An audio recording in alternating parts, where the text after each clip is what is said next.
Friends, take a breath with us. We are not just pressing play on a podcast, we are sitting in the same room, hearts beating at the same tempo. For this conversation, we are holding three threads that many of us juggle daily: mental health, entrepreneurship, and the disciplined lifestyle it takes to build something that lasts. Our guest, Yusef Mista Yu Marshall, is a high performance coach, ordained minister, best selling co author of Born to Risk, second edition, and the voice behind multiple shows under the They Call Me Mr. You brand. He is a husband, father, grandfather, and a builder of strong families and communities. He has conversion stories that literally changed his life's direction and a track record of turning service into leadership. So, this episode on BizBlend isn't about performance, listeners. It is about presence. If something he says lands with you, nod, jot it down, breathe in it, and we are here to learn in real time. So, Mr. Yu, welcome to the show, and it is really an honor to have you here with us. Oh, Sana, thank you for having me on. I'm already excited about this. Thanks for doing this today. Thank you, Mr. Yu. Okay, so, um, yeah, I mean, we are seeing conversations around mental health, um, but from a founder perspective, let's try to explore the unedited version here. Like, Mr. Yu, when the pressure is loud and the room is quiet, what does your actual mental health practice look like? Like on the days that you don't want to do it. And I see. I think I understand the question. It's a really good question. Right from the beginning. Great question. I think for me, it has been an evolving uh discipline for me. But what I have been learning to do is to not avoid the silence, if that makes sense. When Mhm. I was growing up and coming into being a young adult and being on my own and trying to grow as an entrepreneur, for me, Mhm. silence was scary because it was just a big empty void. I'm like, need to be able to have noise. I would turn on music. I would have something going on so that I can kind of feel like I'm okay. But in my latter years, if you will, especially in the entrepreneurship stages, I'm learning how to embrace the silence, being Mm. comfortable with my own thoughts. Sometimes my own thoughts were scary to me because I didn't like my own thoughts. I didn't like Mhm. where they would take me. So now I'm learning to sit in situations that I'm not comfortable with, things that maybe I Mhm. don't like, maybe things that aren't going well in my businesses, and learning how to sit in the silence and soak it in and really assess what's actually happening rather than bogging it down with a whole bunch of other variables and just being distracted for no real good reason. So for me, I mean, that might be a weird answer. I hope that it makes sense to you, but for me, just embracing the silence. That's how I've been approaching my mental health journey. It's been really good because now I'm more in touch with myself now than I ever have been as an entrepreneur, a father, grandfather, great grandfather now, and even as a person. Absolutely. Right. It absolutely makes sense, Mr. Yu. But I would also like him to bring today's reality in here. Like now, if anyone would hear the word silence, they'll say that is not possible in today's era. Even if I want to, I won't be able to because there's endless notifications. I cannot just leave everything behind and sit in silence. Even if the notifications are switched off, my phone is, if I've dumped it in somewhere, uh, my thoughts will be loud. So, how would you advise, especially a founder or an entrepreneur, if they would like to embrace silence, practice it to kind of, ground themselves? What, how they can manage that? How they can start it? It's a fantastic question again, Sandra. Thank you. One of the things that I think is really critical. I know that I mainly coach solopreneurs, so people who are founders. That makes a lot of sense. I can probably speak to that. But for people who have employees, you're gonna have to learn how to delegate and really trust them to do the things that you have probably been doing all this time. Separate conversation, I think, right there. But as far as people who are challenged with switching off the noise, honestly, I can say do this and do that, but you got to be intentional about the fact, you know what? My mental health has to be a priority over the goal I had, over what I'm trying to accomplish this month, this week, and this year. Because if something happens to you as the leader of a company or leader of an effort, if something happens to you, the effort stalls. The effort doesn't go forward. So I don't want to say it's about being self-aggrandizing or being, so much about yourself that you don't think about other people, but you have to prioritize your mental health in that space. And for me, my suggestion is that you gotta be intentional about cutting the noise off. I know we got phones that have notifications and all these things, and we have television and we have podcasts like we're on right now and radio and Yeah. children and all kind of distractions. But at the end of the day, all we can do is the best that we can do. But I'm a firm believer that if we just do all that we can do in regards to that, that means shut the phone off, put the phone in the drawer, walk away, don't keep checking it, stay in that zone for 30 minutes or hour, whatever it is that you need to get what you need. You can't really have the time on a commute to work because somebody's cutting you off on the road, horns are beeping, trains are passing by. It's just a lot of different distractions. And that's not really the way to have that time. You got to be intentional about it. I have clients that I share this with on multiple occasions. If you get up at 6, perhaps you get up at 5 instead. Create the time, be intentional about creating the time that you need. If you go to bed at 10, go to bed at 11 this time. Take that extra hour to get what you need because there's only one you. And without you, a lot of things won't work. They won't go. They won't be able to function and flow. So there's only one you. You got to prioritize that. So put the phone away, get away from the media and the noise and the television and the laptops. Stop doing everything you're doing and prioritize yourself. Be at peace with yourself. Get to understand who you are, hear your own thoughts, deal with those things, come face to face, come to grips with what you're dealing Mm, with, and deal with that stuff. I'm a big believer in journaling and writing as well, and those are things mm, that I implement in my everyday life as well, and they really have been therapy for me for literally my entire life, well, at least since I was 6 years old. So it's been a great therapy for me. Those are things I would implement as well. Write those thoughts and feelings down. Do that in a space where you're away from all of the noise. If you could do it before everybody wakes up or after everybody's going to sleep, then so be it. If you can go in a garage where it's quiet, do that. No noise, no external sounds, and just be one with yourself and and and really learn about, where you are, what you need to be working on, what you need to be dealing with, so you can kind of better handle those things once the noise turns back on. If that makes sense. mm. I can, I think the best thing that I can say here is, you really, really, um, like put the power of you in there. Like you really articulated it so well with that, sincerity, that conviction, and that, uh, powerful, expression of you. Because absolutely, as you said, if there is no you, then there is, nothing. Like you are basically, the source, the origin of, whether it's business or your family or your anything, your own life. So I really, really appreciate the specificity in here, Mr. Yu. And you preach discipline. And, here I would like him to bring something that critics would say, that discipline culture can sometimes slide into shame and performative hustle. Um, what's your thought on this? Specifically on uh, the red line between healthy discipline and harmful legalism. Okay, I think I understand.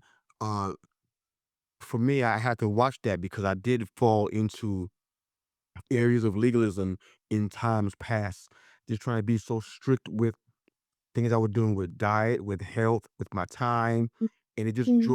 what it ended up doing was just driving people away from me because I became somebody that was really hard to live with. So for me, discipline has become something where I won't. beat myself up if I miss an hour in a particular book that I'm reading, or if I don't read a chapter of something I'm trying to gain, or something that's a discipline for me, whether it be healthy. Maybe if I don't walk that day, I just think about it as, you know what? This is a lifestyle. This is a marathon, not a sprint. So every day that Exactly. I'm doing something, I'm feeding something. I look at everything in terms of agriculture because that's just how I view the world. And these are just seeds that I'm planting. I know they got to be watered and given enough sunlight so they can potentially blossom and grow. But I make it as an intention. To hit that word again, intentional. I just try to be intentional about every day seeding what I want to receive in life, what I want to Hmm. see happen in life. I got to plant seeds. If it's not, you're not getting the fruit without seed. It's just not going to happen. No matter how many labs you try to work with, without seed, you're not getting any fruit. It's the starting. It's the starting and the ending process. So for me, discipline is just being intentional every day about making sure that I put in what I need to see what I can get out. And for me, it's a daily process. Do I do it every single day? Not at all. Honest, but I do it more days than not. But I hope that answered the question, because I mean, for me, discipline is such a big deal. Mm. It's a big deal because for me, I don't know where I would be without it. Yeah. Think about the times that I had uh, disciplinary issues as a young child in the Mhm. household, and the structure that my mom made for us. I thank God for it now, because in hindsight, as I look back, I would be in trouble. As a matter of fact, there's a good chance I might not even be here at all to talk to you, son, if it wasn't for the discipline in our household and their lifestyle. And I carried that over into my adult life. And I'm like, I did it with my children and my grandchildren. And honestly, it's been life changing. So discipline is not punishment. It's not something, you got to obey this or else. It's a guideline to help you get to the place you want to get to in life. Whether you want to be an author, whether you want to be a singer, whether you want to be a podcaster, whatever it may be, discipline is going to be a requirement for whatever you do. You want to be a doctor or a lawyer, same concept. Discipline is going to be a requirement. We're not getting around it. Discipline has been used as a dirty word in a lot of places, and the people who feel that way, if you look at their life, you can see how they missed it. You can see how limited they may be in their lives because they don't have this, or they have shunned the idea of discipline. Look at those who have implemented that in their life, whether it be an athlete, whether it be someone in politics. You could see it. They live a disciplined lifestyle, and look what they got from it. They put in the right amount of seeds, consistently done, and look what the result was. I, as a matter of fact, I believe that's the definition of success. Small things that you do consistently over time. That's success. Yes, yes, exactly, exactly. And it is not that, someone else's success. We often measure success depending on others' expectations or validations or outcomes. But, for ourselves, once again, the power of you in there, Mr. You. Yeah. I think sometimes discipline, people would consider, oh, it's boredom, it's boring. I have to do all these small things every day, I'll become bored out. But I think discipline is actually very much necessary, whether it's your work, whether it's your channels, or these practices of practicing silence or journaling. Once you do that consistently, I think it kind of becomes a good addiction in there. Absolutely. I think one thing that I want to add to this, if you don't mind, is really the idea of mental health is so important right now that I really feel like people are neglecting it. As a matter of fact, to be honest and transparent, less than 2 years ago, that was me. With all the things that I do in life, that was still me. As a matter of fact, I'll even go as far to say in the beginning of 2025, I was not prioritizing my mental health. I was busy. I had 7 or 8 different adventures that I was doing on a regular basis, and I wasn't spending time, being present for my family. I was just doing all these things, trying to achieve what I thought was some kind of success. And you wonder why you feel like you're about to crash emotionally. It's because there's no uh, there's no areas where you're replenishing, where you're kind of rebuilding yourself back up. And there's three R's that I love to use when it comes to the mental health framework: recognize, release, and replenish. Recognize all of the signals that, you know what, I'm not getting enough sleep. Signals that, you know what, I'm stressed and I don't have any way to let the stress out. All of the signals, and then release that stuff. Get rid of the ideas of trying to fulfill somebody else's dream that they put or imposed on you for years Mm. from years ago, and get rid of the guilt and the shame because you haven't done that. Get rid of the perfectionism in this approach that you have to try to get everything done just right, as if that's going to make some kind of great impact. So some of the most inventions that we could think of right now that have been glorious and helpful to our world were done out of imperfection. And the Mm. last one's replenish. Take time to sleep, like we talked about earlier. Take time to journal, like we discussed. Have walks. If you're gonna have a meeting, walk. Do something to free your focus and to kind of get your energy up. And I feel like we need to recognize, we need to release, and we need to replenish. Those are really important aspects to our mental health. And I think that makes sense according to what you were saying as well, too. Mm. I think that is so human, Mr. Yu. That's so human because, and definitely it's a needed nuance that there are standards, but with softness. And listeners, if you are listening and feeling called out, I think what Mr. Yu said, it could be your invitation to right size your rules. And also, Mr. Yu, um, in the heart of the stepfather, you name the weight of leading without a blueprint. What habit kept your family culture intact while you were building brands? Yeah, that was a powerful situation that happened. I know people Mm. who are dealing with blended families right now, and not sure they even have what I was able to find right now. They're struggling in a lot of areas. There's some blended families that are doing just fine and they're thriving. Uh, Mm. for me, I didn't have a blueprint like you mentioned, so I didn't know what it looked like to be a father or to have a healthy marriage. So I was learning a lot on the fly, and honestly, I don't recommend that. I don't recommend that you try to mimic someone else's life either, because that could be a potentially hazardous situation as well. I just really took the time, and part of this component, Sana, is my faith. Faith was a Mm. big part of how I got through that situation, because basically for my wife and I, it was a war for us to Mm. try to create a culture where there was other people involved, outside voices that were speaking into our situation with our daughters. And it was just a lot of back and forth, and it was just a really topsy-turvy several years. The first 5 years of our marriage was might even call it nightmarish for us, because we had to go through so much strife and conflict and tension all the time. And one of the things that I tried to do, what I tried to do, because I didn't have an example, I didn't have a role model, what I tried to do was learn as much as I can.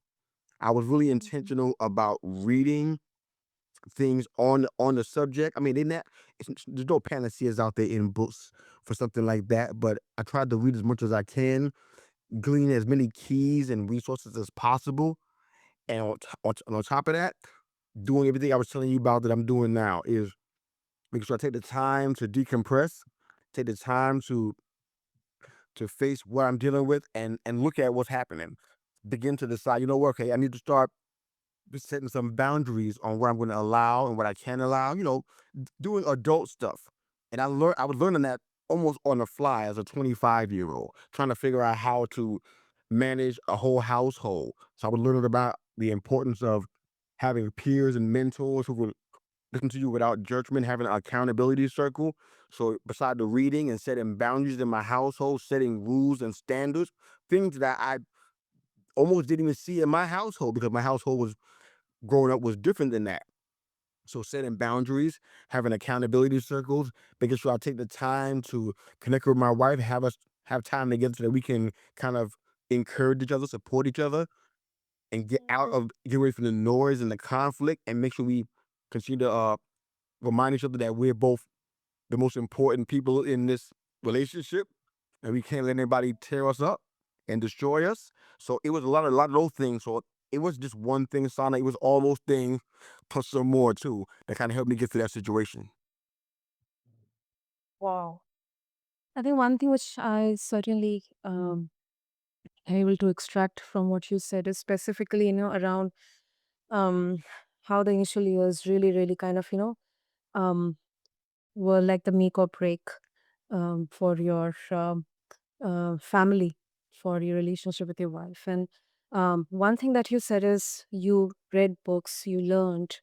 I think in these situations, when it's very easy to slip into that rabbit hole, thinking that everything is working against me, no one is able to understand me, or this particular relationship or partnership is not working out because the other person is not able to understand my struggles, and that's where the kind of that confusion, um, the frustration, it slowly, gradually, becomes instrumental to break that apart. Hmm. But when our intention shifts to learning, um, and coming home to ourselves and understanding maybe what mistakes I am committing, what I am not able to understand here. So I think that's where things once again they start to make sense, and we try to work it out.